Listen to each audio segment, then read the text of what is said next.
Hello everyone. तो आज जो है 6 क्लास की ज्योग्राफी का चैप्टर 3 हम करेंगे, जिसका नाम है पृथ्वी की गतियाँ। कल हमने पढ़ा था अक्षांश और देशांतर रेखाओं के विषय में। आज हम पृथ्वी की गतियों के विषय में पढ़ेंगे, ठीक है ना। चलते हैं। जैसा कि आप जानते हैं पृथ्वी की गति 2 प्रकार की होती है, ठीक है। 2 प्रकार की है। पहली जो है वो है घूर्णन गति और दूसरी जो है परिक्रमण गति। देखो मैं आपको बता दूं, घूर्णन गति को हम परिभ्रमण गति भी कहते हैं। क्या कहते हैं? परिभ्रमण गति भी कहते हैं। परिभ्रमण गति, ठीक है। अब इनका अर्थ बता देती हूँ। घूर्णन का अर्थ होता है यानी कि परिभ्रमण का अर्थ होता है किसी चीज़ का अपनी ही धुरी या अपने ही अक्ष पर घूमना, ठीक है। और परिक्रमण का अर्थ होता है कि किसी चीज़ के चारों ओर चक्कर लगाना। अब जैसे पृथ्वी जो है 2 तरीके से रोटेट करती है। एक तो यह अपने अक्ष पर घूमती है जिसको घूर्णन गति कहते हैं, और दूसरा ये सूर्य के चारों ओर घूमती है जिसको परिक्रमण कहते हैं, ठीक है ना। आगे चलते हैं। सूर्य के चारों ओर एक स्थिर कक्ष में पृथ्वी की गति को परिक्रमण कहते हैं, जैसे कि मैंने अभी आपको समझा दिया, ठीक है ना। पृथ्वी का अक्ष एक काल्पनिक रेखा है, मतलब ये कह रहे हैं जो पृथ्वी का अक्ष है वह एक क्या है? काल्पनिक रेखा है। देखिए पृथ्वी तो ऐसे मान के चलो कि ये पृथ्वी है और ये रोटेट कर रही है। हम कह रहे हैं कि ये अक्ष है, ये ध्रुव है, ये ध्रुव है ना, ये अपने अक्ष पर। तो ये सिर्फ एक काल्पनिक हमने बनाया है ताकि हम चीज़ों को अच्छे से जान सकें।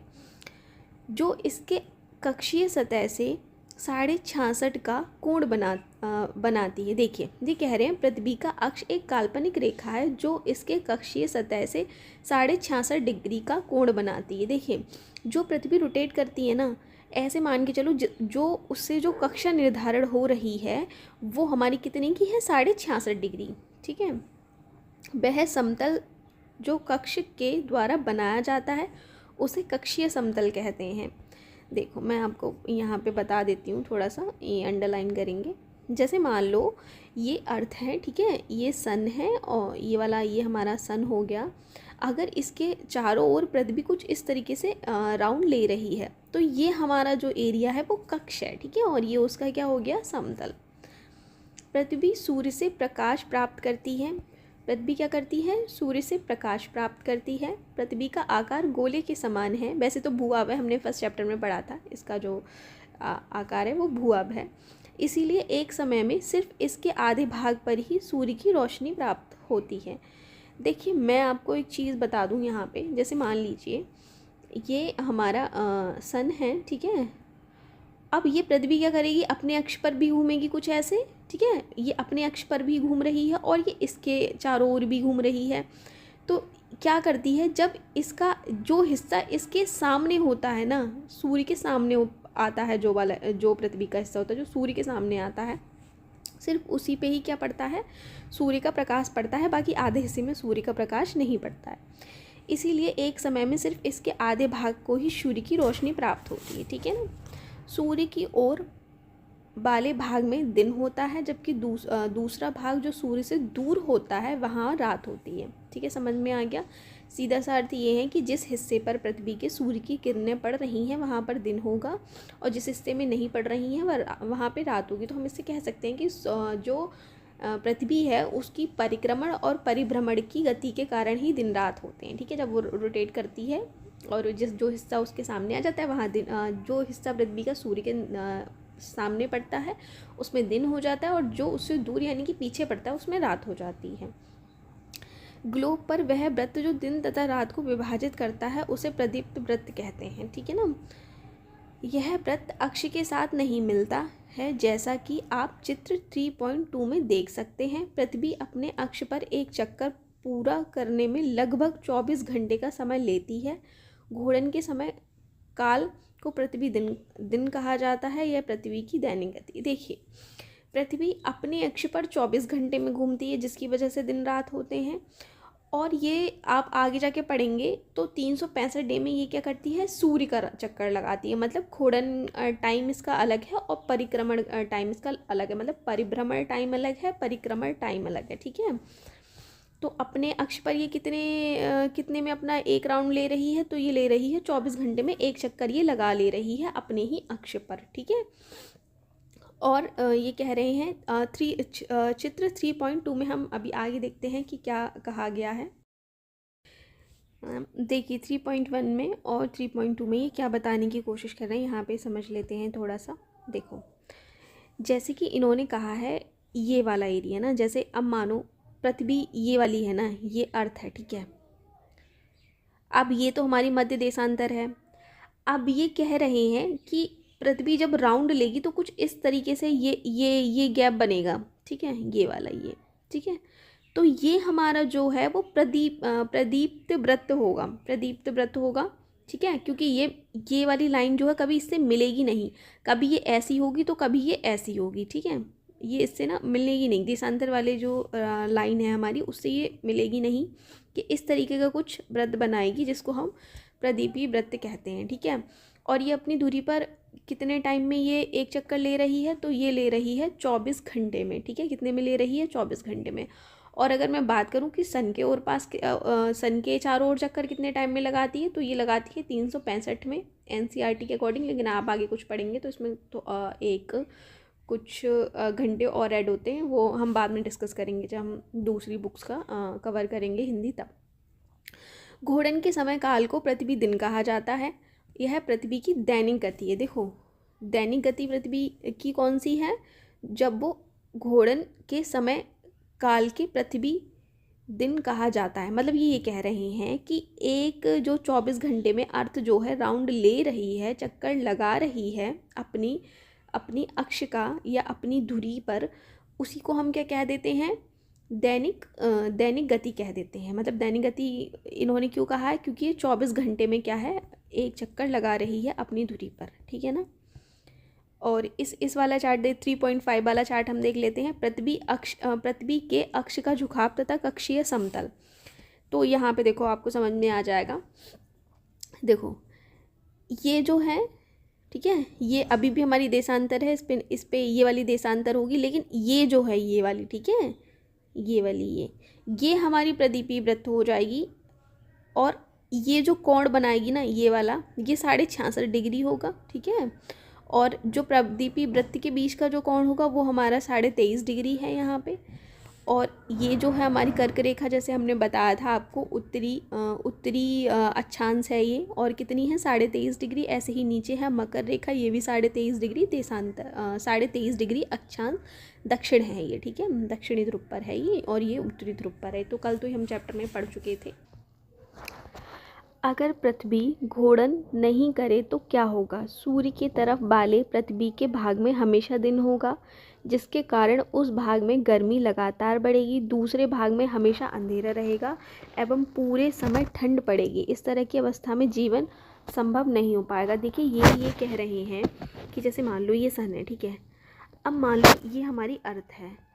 अब ये अपने अक्ष पर घूम ही नहीं रही, ये इसी तरीके से, इसी डायरेक्शन में सिर्फ ये इस तरीके से घूमने लगे, तो जो हमारी सन की जो किरणें होंगी वो सिर्फ इस वाले हिस्से पे पड़ेंगी। मतलब फिर इस वाले हिस्से पे तो रात हो जाएगी, ठंड बढ़ जाएगी। तो यहाँ पे क्या रहेगा? जीवन जो है वो संभव नहीं हो पाएगा, ठीक है ना। बस ये लोग बोल रहे हैं। पृथ्वी की दूसरी गति जो सूर्य के चारों ओर कक्ष में होती है उसे परिक्रमण कहते हैं। अभी हम लोगों ने आगे ये बात पढ़ी थी, ठीक है। ये जो राउंड ले रही है ये वाला ये कक्षा में लेती है, और इसको हम क्या कहते हैं? परिक्रमण। और ये अपनी ही जैसे अगर मान लो ये जो है इसका वे है घूमने का, ये रास्ता है ये, तो ये इसी रास्ते पर घूमेगी, ठीक है, इससे अलग नहीं घूमेगी। पृथ्वी एक वर्ष या 365, देखो मैंने कहा था थोड़ा सा, लेकिन इसमें भी अभी एग्जैक्ट नहीं है, ठीक है ना, इसमें भी एग्जैक्ट नहीं है, आप 365 डेज मान के चलें। 365 दिन में सूर्य का एक चक्कर लगाती है। हम लोग एक वर्ष में 365 दिन का मानते हैं तथा सुविधा के लिए 6 घंटे को इसमें नहीं जोड़ते। देखो 6 घंटे ऐसे मान लो, 24 घंटे 24 घंटे, ठीक है, फिर प्लस 6 घंटे और, क्योंकि हमारा टाइम जो है वो 24 घंटे के हिसाब से है। तो इसमें 6 ऐड और कर लो, तो हम लोग इन्हें नहीं ऐड करते हैं, बस सिर्फ सुविधा के लिए। वैसे 365 डे हम एक आइडिया लेके चलते हैं कि 365 दिन में जो है पृथ्वी अपनी धुरी पर एक चक्कर लगा लेती है, ठीक है ना। 4 वर्षों में प्रत्येक वर्ष के बचे हुए 6 घंटे मिलकर एक दिन यानी 24 घंटे के बराबर होते हैं। देखिए यहाँ पे देखिएगा, 4 वर्षों में प्रत्येक वर्ष के 6 घंटे मिलकर एक दिन यानी 24 घंटे के बराबर हो जाते हैं। इसके अतिरिक्त दिन को फरवरी के महीने में जोड़ा जाता है, ठीक है। इसके अतिरिक्त क्या होता है, फरवरी के महीने में जोड़ा जाता है। इस प्रकार प्रत्येक चौथे वर्ष फरवरी माह जो होता है वो 28 के बदले कितने का होता है, 29 का। देखिए आपने देखा होगा कि ये कह रहे हैं कि जैसे जो 6 घंटे हम मान के चलते हैं कि 365 दिन में अर्थ जो है अपनी धुरी पर एक चक्कर ले लेती है, लेकिन रियल ये है कि उसमें 6 घंटे वो और लगाती है। कितने घंटे, 6 घंटे और लगाती है। और वो 6 घंटे क्या हैं हमारे, उस 6 घंटों के कारण, ठीक है, हर 4 साल बाद जो हमारी फरवरी होती है वो 28 महीने की ना होकर 28 दिन की ना होकर कितने दिनों की होती है, 29 डेज़ की। क्योंकि जब आप 6 का मल्टीप्लाई 4 में करोगे तो ये कितने आवर्स हो गए, 4 आवर्स, यानी कि हर 4th महीने में हमारा एक दिन बढ़ गया, ठीक है, एक दिन बढ़ गया। इसीलिए हम फरवरी जो है उसको हम हर 4 साल में, मतलब 4 साल बाद 28 की ना बताकर 28 दिन न लेकर कितने दिन लेते हैं, 29 दिन। बस इतना सा ध्यान रखना है इसमें। ऐसा वर्ष जिसमें 366 दिन होते हैं उसे लीप वर्ष कहा जाता है। देखिए लीप वर्ष किसे कहा जाता है, जिसमें 366 डेज होते हैं, ठीक है। जैसे कि ध्यान रखना, जिस ईयर में फरवरी 29 डेज़ की हो, कितने की हो, 29 डेज़ की हो, वो हमारी ईयर कौन सी होगी, लीप ईयर। कौन सी होगी, लीप ईयर। आगे चलते हैं, पता लगाइए कि अगला लीप वर्ष कब आएगा। अब आपको कमेंट सेक्शन में लिखना है कि हमारा जो लीप ईयर है वो अब कब आएगा, ठीक है ना। आगे चलते हैं, चित्र 3.3 से स्पष्ट है कि पृथ्वी दीर्घ वृत्ताकार पथ पर सूर्य के चारों ओर चक्कर लगाती है। इस तरीके से अगर रोटेट कर रही है तो इसको हम दीर्घ वृत्ताकार पथ कहेंगे। ये जो पथ है, ठीक है, ये पथ जो है उसको दीर्घ वृत्ताकार पथ बोलेंगे। ध्यान दीजिए कि पृथ्वी पूरे कक्ष में एक ही दिशा में झुकी हुई है। सामान्यतः एक वर्ष को गर्मी, सर्दी, बसंत एवं शरद ऋतुओं में बांटा जाता है। ऋतुओं में परिवर्तन सूर्य के चारों ओर पृथ्वी की स्थिति में परिवर्तन के कारण होता है। ये चीज़ याद रखनी है, ठीक है। ऋतुओं में जो ऋतुएं हैं हमारी, उनमें परिवर्तन क्यों होता है, किस कारण होता है, तो पृथ्वी के परिक्रमण के कारण, ठीक है।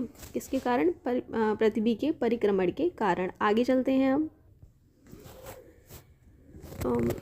चित्र 3.3 में आप देखेंगे कि 21 जून को उत्तरी गोलार्ध में सूर्य की तरफ झुका हुआ है। ये यहाँ पे देखो, इस तरीके से देख लेते हैं, पहले इसको अंडरलाइन कर लेते हैं।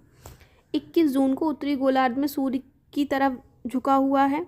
सूर्य की किरणें कर्क रेखा पर सीधी पड़ती हैं। किस पे पड़ती हैं, कर्क रेखा पर सीधी पड़ती हैं 21 जून को। इसके परिणाम स्वरूप इन क्षेत्रों में ऊष्मा अधिक प्राप्त होती है, ध्रुवों के पास वाले क्षेत्रों में कम ऊष्मा प्राप्त होती है, ठीक है, क्योंकि वहाँ सूर्य की किरणें तिरछी पड़ती हैं। उत्तर ध्रुव सूर्य की तरफ झुका होता है तथा उत्तरी ध्रुव रेखा के बाद वाले भाग पर लगभग 6 महीने तक लगातार दिन रहता है।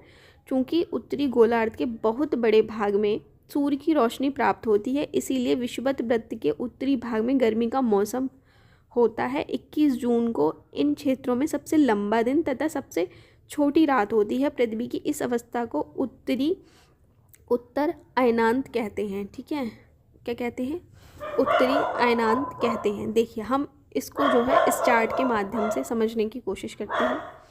देखो मान लो यहाँ ये वाली, पहले यहाँ इरेज कर देते हैं, इसको इरेज करते हैं, ठीक है ना। अब यहाँ समझते हैं, देखिए ये जो है ये पहले इस वाले पार्ट्स को समझते हैं। देखो ये अर्थ है, ठीक है।